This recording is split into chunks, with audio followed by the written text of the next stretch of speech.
From news and views, issues and opportunities, we'll have in-depth conversations with decision makers to find out what they know and what they think. I'm Rico Hizon, inviting you to join us for this Christmas edition of The Exchange, where we recognize the invaluable contribution of Filipinos overseas, because your business is our business.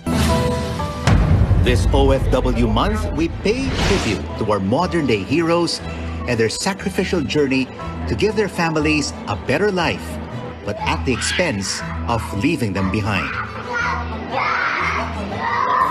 A strong pillar of the economy, but severely battered by the COVID-19 pandemic.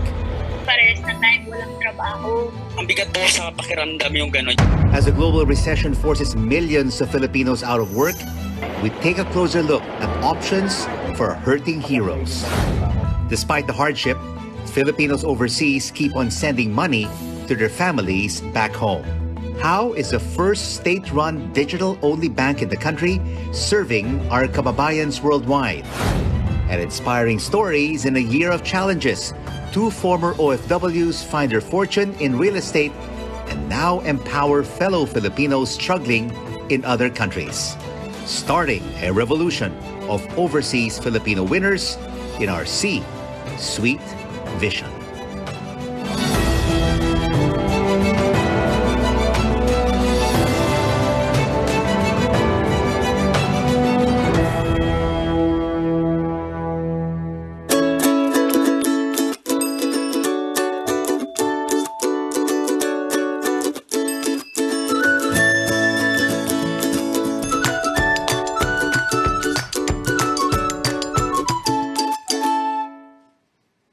The huge contribution of OFWs to our economy comes at a price. The time they're away from family is something that money can't buy. And now the pandemic has also hit them hard and forced them to come back to begin life again at home. Let's explore job and livelihood opportunities available for our hurting heroes in an exchange with OWA Administrator Hans Kakdak. Administrator, thank you so much for joining us on the program. Libo-libong mga OFWs na ang na-repatriate sa bansa. Ilan na pong OFWs na itulong ng abot kamay ang pagtulong program sa mga nawala ng trabaho dahil sa pandemya? My warmest greetings to you, Sir Rico, and to your televiewers. Sa ngayon po, as of today, mga 360,000 na po ang natulungan ng DOLE OWA at ng interagency effort as mandated by President Duterte, DFA, DOTR, DOH, DILG, DND, AFP, PNP, all together to do everything that we can for the safe and smooth return or transition home of our dear OFW. So it's 360,000 at the beginning of today. Marami na po yan, 360,000, Sir Hans. May tanong po si Noel Tolentino, isang crane operator sa Africa. Ang tanong niya po ay hindi po siya pa nakakatanggap ng tulong sa gobyerno. Let's listen to him. Paano makakahingi ng tulong o ayuda galing sa gobyerno ang isang OFW na katulad ko? So saan po pupunta, Administrator, si Noel para mabigyan ng ayuda? Okay, sisimulan ko sa tulong na ibinibigay na natin. Unang-una, the most visible form of help: food, transport, accommodation assistance by the OWA, DOLE OWA, and the interagency effort under IATF that I just mentioned. We serve around 8 to 10,000 OFWs every day. Those arriving in NAIA, those staying in hotel quarantine facilities while awaiting swab test results, mandatory swab test results, and those transported to their home regions. Second, yung ating financial assistance. That is a program initiated by Secretary Bello, yung 10,000 pesos financial assistance for returning displaced OFWs. Then we have two other social benefit measures, yung scholarship, yung collegiate level financial aid for dependents of displaced OFWs, and lastly, livelihood, yung individual and group livelihood grants. Yung individual ay 20,000 peso micro grant, and yung group livelihood is 100,000 peso to 1 million peso livelihood grant. And the short answer to the question is, nasa owa.gov.ph po ang requirements and processes para malaman natin. It will be an online, electronically governed process of evaluation, approval, and release of the funds. Hindi ko kailangan magtungo sa any OWA office. Dahil sa panahon ng pandemya, we want to lessen human contact as much as we can. So owa.gov.ph, puntahan lang po ang ating website to know about the processes and requirements. It's a purely online process and system. So, Sir Hans, si Manny Macato, nawalan na ng trabaho bilang isang seafarer. Ngayon, nagbebenta siya ng mga t-shirts online. Meron po siyang tanong. Bigat po sa pakiramdam yung gano'n. Yung nakasanayan mo nang gawin, biglang huminto yung buhay mo dahil sa ganitong nangyayari sa buhay natin. Ayan po, huminto yung kanyang buhay. Ngayon bumalik siya dito sa Pilipinas. Gusto pong malaman ni Manny, Sir Hans, kung magkakaroon pa ng redeployment ng mga seafarers at ano po pa ang mga job opportunities ngayong available sa ibang bansa for OFWs. Yes, seafaring or the sea-based sector is one industry that we know for sure na kailangan pa rin talaga sila ng kanilang mga ship owners, yung mga global seafarers na, as you know, 30%, could be even be 40% of seafarers around the world are Filipinos. In Japan, 75% of seafarers manning Japanese international vessels are Filipinos. So, in demand pa ho, yung pandemya naman ay hindi nagresulta ng lamat o pagkasira ng relasyon o ugnayan between the ship owner and the seafarer. Talagang yung pandemya lang ang kumbagay pumutol o nag-temporary displacement sa kanila. So meaning, talagang hinihintay lang ng ang mga ship owners, yung mga cruise ship operators, hinihintay lamang. In fact, meron ng mga nagsimula. Meron ng mga nanunumbalik sa kanilang mga commercial vessels, merchant vessels, and cruise ships. So dahan-dahan na pong nanunumbalik. And if I may just point out, si Sir na merong t-shirt business, pwede rin ho nating tulungan doon sa mga livelihood programs na binanggit ko. Lalo na yung individual at yung group livelihood programs natin. So magtungo lang po sa owa.gov.ph. Sir Hans, what about other job opportunities for overseas Filipino workers who lost their jobs overseas and now are back in the Philippines and want to be redeployed? Which countries in Asia or around the world are there job opportunities and in which sectors? Well, nabanggit ho ni Secretary Bello sa isang recent interviews na nagsisikap ang Department of Labor at POEA na magbukas ng mga bagong merkado. Eastern Europe, for instance, I was witness to the visits of ambassadors to sa DOLE. Halaw yung mga ambassadors ng some Eastern European countries such as Romania and Czechoslovakia and Czech Republic, who are interested in hiring Filipinos, who are opening up their markets to Filipinos because they realize the quality of Filipino workers, the global of Filipino workers. So, meron hong mga markets na nagbubukas. Of course, the Middle East, we're glad to note that the pandemic situation there, the pandemic recovery or pandemic efforts to fight the pandemic are making headway. Saudi, for instance, is improving.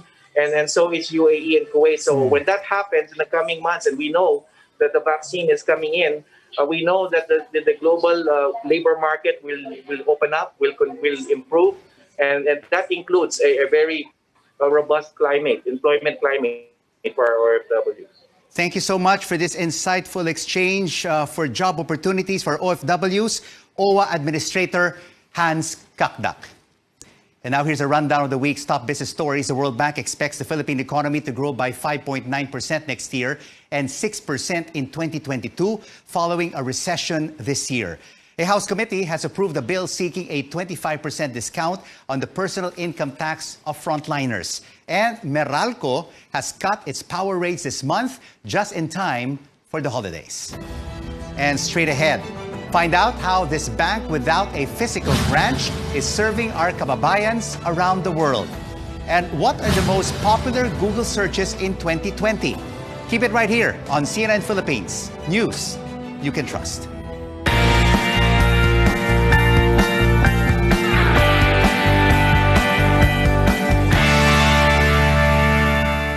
Makakatulong sa Pilipinas dahil nagpapasok sila ng sahod. Yung mga balikbayan boxes na pinapadala nila, nakakatulong din yun. Sila po ang nagdadala ng mga remittances po dito sa ating bansa.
Singapore na kahit mahirap ay kinaya ang paglayo sa mga anak niya para mabigyan ng mas magandang kinabukasan at mabigay ang pangangailangan ng kanyang mga pamilya.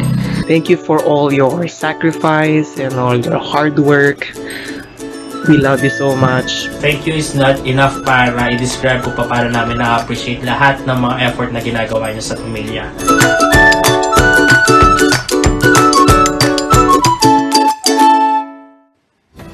We are honoring OFWs in this special edition of The Exchange, where your business is our business.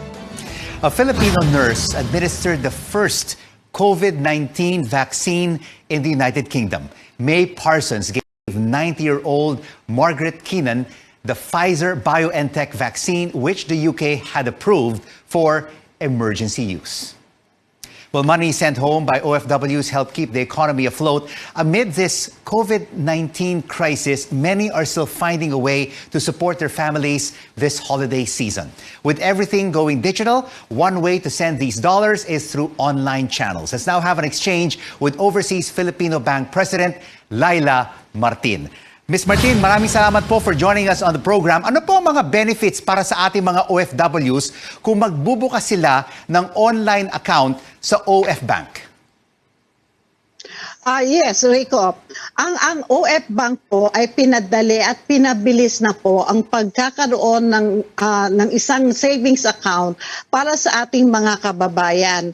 Pandemic po ngayon at amidst pandemic po, nilaunch po ng ating gobyerno, ang Overseas Filipino Bank online account opening. Hindi na ho kayo kailangan pumunta sa anumang physical na sangay ng bangko, sa Pilipinas man o sa abroad. Makakapag-open na po kayo ng account, walang required opening deposit, no maintaining balance requirement, at ang fund transfer po from one account, OF Bank account to another OF Bank account or to another Land Bank account ay free of charge. Pag-open po ng account, ang kailangan nyo lang pong malaman o ma-download ay ang mobile banking application po ng OF Bank. Punta lang po kayo sa Google or Apple Store. I-download nyo po. Sundin nyo lang po ang mga instructions na makikita nyo doon. At in less than 10 minutes, ginagaranti po namin kayo, makakapag-open na po kayo ng account. Ms. Martin, hindi pala po mahirap magbukas ng digital account sa OF Bank. May tanong po dito si Cerise Araneta na may OFW na kamag-anak. Kapag nagpadala po ng money yung tita ko, paano ako makakapag-withdraw if walang branch yung bangko? So yun po, tanong ni Cerise, paano po sila pwedeng mag-withdraw sa bank account ng kanilang kamag-anak? Pwede po ba? Yeah. Pagka may deposito na po ang account na nasa OF Bank, yung kamag-anak o beneficiary na nasa Pilipinas can do withdrawal transactions in any ATM po sa Pilipinas at pwede din po siyang mag-withdraw over the counter kahit na anong sangay po ng Land Bank of the Philippines. Ayan, hindi pala po mahirap. Kung meron kayong kamag-anak dito, pwede siyang mag-withdraw dun sa OFW overseas. May tanong po si Apollo, Ms. Martin, tungkol po sa interest sa kanilang deposit. Kung meron ako i-deposit, magkakaroon ba yun ng interest? So, Ms. Martin, kikita po ba ang account ni Apollo ng interest kung meron siyang deposit sa OF Bank? Oo. Nagkakaroon pa rin ho ng interest ang mga deposito pero sumusunod ho yun kung ano po ang interest sa industriya. So kung ang account po ninyo ay nasa isang regular account, ATM account, hindi ho natin ma-expect na mataas po ang interest po noon. Katulad po sa ibang bangko, ang mga interest po ay sumusunod lang po sa dikta po na ekonomiya ng bansa. Pero pwede hong mag-invest ang mga OFWs sa mga investment facilities na katulad po ng premium bonds na nilauncho ng BTR noong December 11, noong November 11 at mag-e-end po siya actually ngayong araw na to, December 11. Maraming salamat po for this informative money exchange. Overseas Filipino Bank President Laila Martin. And still ahead on the exchange where your business is our business, These former OFWs broke ground in real estate. Now they're inspiring fellow Filipinos struggling overseas. And what were most Filipinos most curious about this year? Find out after the quick break. Stay with us on CNN Philippines. News you can trust.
Glad you're staying with us for this special edition of The Exchange, where your business is our business.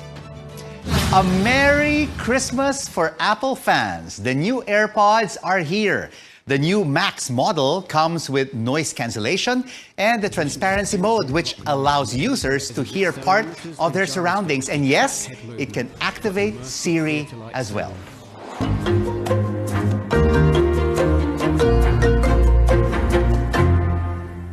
These former OFWs found fortune in real estate, and now they're empowering fellow Filipinos struggling overseas. Let's now have an exchange with Terence Ray Lim and Tet Kudyamat Lim.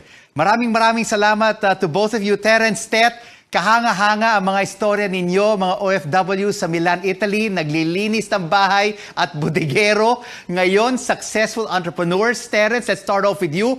Bakit inyo naisipan to be financially independent and be your own boss? Ganito kasi, Rico, no? Di ba, Rico, pag alis natin ng bansa, I know, OFW din kayo, di ba? So, pag alis natin ng bansa, ang iniisip natin ay 5 taon lang ako, 10 years lang ako, stepping stone lang to, babalik din ako sa Pilipinas, tapos na. Pero in reality, ano nangyayari sa atin? Umaabot tayo hanggang pagtanda natin, nasa abroad pa rin tayo. Gusto natin umuwi sa Pilipinas, pero hindi tayo makakauwi. So this is what we started. We started a fight na gusto namin lahat ng mga OFW babalik sa Pilipinas while they're young, free and rich, and never have to work abroad again. Ayan, hindi ba, Tet? Laban OFWs, free, rich revolution. Pero how do you go about this? I'm sure it's not easy, Tet. Yes, kasi po we experience being an OFW in Milan, Italy, me personally for 15 years. And dito po nakita namin what is the right formula to help many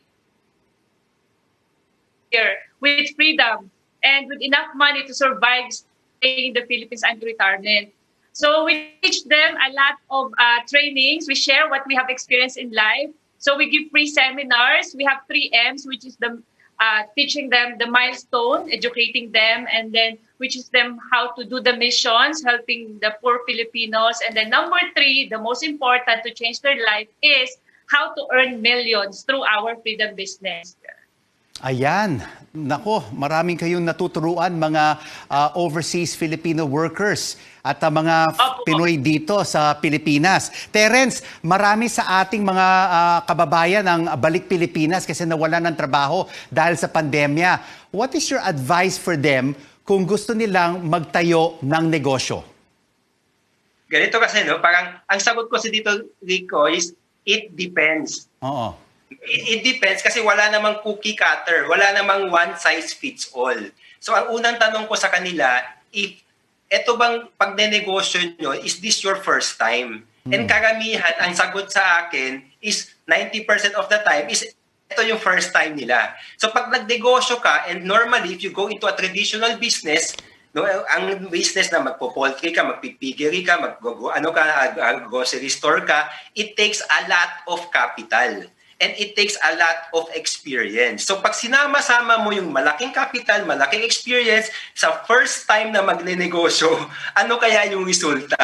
Ang resulta dyan ay bankrupt. No? Bago pa umabot yung success, no, wala ng capital. So normally, what I recommend to them is to go into a freedom business. Ang freedom business kasi is may produkto. Ibang tao ang may produkto. May kliyente. Sa gitna ka lang. No? Yung sa gitna ka, ikaw yung mag-limit ng dalawa and you earn commission and you earn a profit. Ito yung tinatawag natin pag-ahente. Ito yung tinatawag natin negosyo na walang kapital, negosyo na laway lang ang kapital. So, I would recommend to them to go into freedom business.